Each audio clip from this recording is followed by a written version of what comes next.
फिर उसके बाद है को ओनर। को ओनर मतलब दो ओनर्स रहते, वो दो ओनर्स मिलके जो घर चलाते हैं उसको बोलते हैं दो ओनर्स, मतलब टू ओनर, को ओनर सॉरी। अब इसमें से थोड़ा पार्ट, अब जैसे कि समझो भाई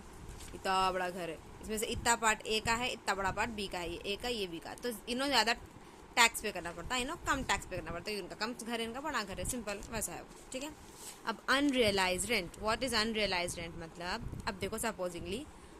लास्ट महीने का मेरे को कोई रेंट नहीं दिए, ठीक है, मेरे घर पे रेंट पे रह रहे थे उन्होंने, लेकिन उन्होंने रेंट नहीं दिए, वो रेंट मेरे पास आया नहीं और उन्होंने भाग गए और मेरे को रेंट देते भी नहीं बोल रहे, तो क्या हुआ, मेरे को वो रेंट आने का ही नहीं है, मतलब कभी मेरे पास रिसीव ही नहीं होता वो रेंट। अब मैं ढूंढ के लाओ, मेरे 10,000 रुपये बोल ढूंढ के लेती हूँ, थोड़ी देर रहता है ये ढूंढ के लेते, लेकिन इन्होंने भाग गए, इन्होंने दे रहे नहीं, वो रेंट अपने को रिकवर ही नहीं हो रहा, ठीक है, तो उसको बोलते हैं अनरियलाइज रेंट, ठीक है।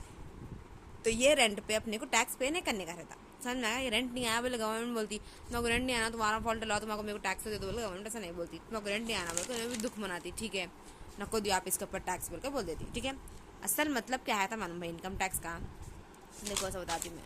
एक साल है भाई, ठीक है, एक समझो 2024 to 2025 अपना करंट ईयर ये चला, राइट, नहीं ये तो लास्ट ईयर चल रहा था अपना, लास्ट ईयर 2024 था ना, अब 2025 to 2026 चल रहा अपना, ओके।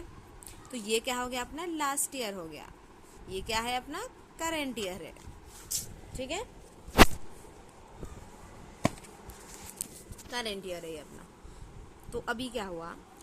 इनकम टैक्स मतलब टैक्स को बोलते हैं, राइट, तो अपने को टैक्स कब का पे करने का रहता है, ये साल का जो प्रेजेंट ईयर में रहता है वो साल का पे करने का रहता है अपने को, जो अपन पूरे लास्ट ईयर में जितना पैसा कमाए, भले ही वो घरों से कमाए, अपनी कंपनी से कमाए, अपने को सैलरी मिली, या फिर अपन कहीं से भी जहाँ से भी अपन कमाए, सैलरी से कमाए, कुछ भी कहीं से भी अपन जो कमाए ना, वो इनकम पे, वो पूरे इनकम पे अपने को पे करना रहता है टैक्स, ठीक है, वो पूरे इनकम पे अपने को पे करना रहता है टैक्स। तो income tax is related to only last year, not current year.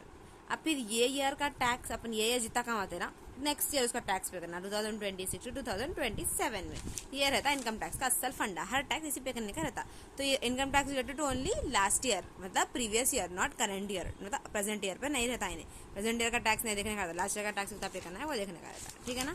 अब ये अनरियलाइज में रेंट देना अपन, तो जो रिकवर नहीं हो रहा उस पर नहीं देना। फिर अरियर्स ऑफ रेंट बोले तो भाई लास्ट ईयर मेरे को मिलने का था, अरियर्स मतलब ड्यू को बोलते, रेंट आने का था लेकिन नहीं आया। अब मेरे को ये 2024-25 में रेंट देने का था कोई, लेकिन उन्होंने नहीं दिया लास्ट ईयर, अब उन्होंने बोल रहे मैं आपको नेक्स्ट ईयर दे देती हूँ, आप प्लीज़ बोलते मैं मान ली, तो मैं यहाँ पर नहीं लिखती हूँ कि मेरे को 10,000 आए उनके बोल के, मैं यहीं से लिख देती हूँ कि मेरे को उनके 10,000 आने वाले हैं बोल के, ठीक है। ये इस साल में उनको टैक्स पे कर देना, ये इसका इसमें अकाउंट नहीं करना। अब समझो एक महीने का 10,000 रुपये, 10,000 इंटू 12 करे तो कितने होतेगी, ठीक है, वो पूरा टैक्स में इनको यहीं कहीं दे देना, 10,000 इंटू 11 नहीं करना, क्योंकि एक महीने का रिसीव नहीं हुआ बल्कि 11 नहीं करना, 12 का 12 दे देना। लेकिन अपने को रिसीव एक्चुअली यहाँ हो रहा, उससे वो नहीं रहता भाई कंसल्टेशन, कहाँ रिसीव होने वाला है अपने को 2024-25 का 10,000 है ना, तो वहीं से ले लेना, 2025 में लेना। समझ में नहीं आ रहा होगा, थोड़ा कन्फ्यूजन दिख रहा होगा, तो प्रॉब्लम समझ में आया था, ठीक है। ये पूरे खाली इसके वो थे, इंट्रो था। अब मैं आपको इसका प्रॉब्लम बताती हूँ, थियरी मतलब वो बताती हूँ, प्रोफार्मा, ठीक है।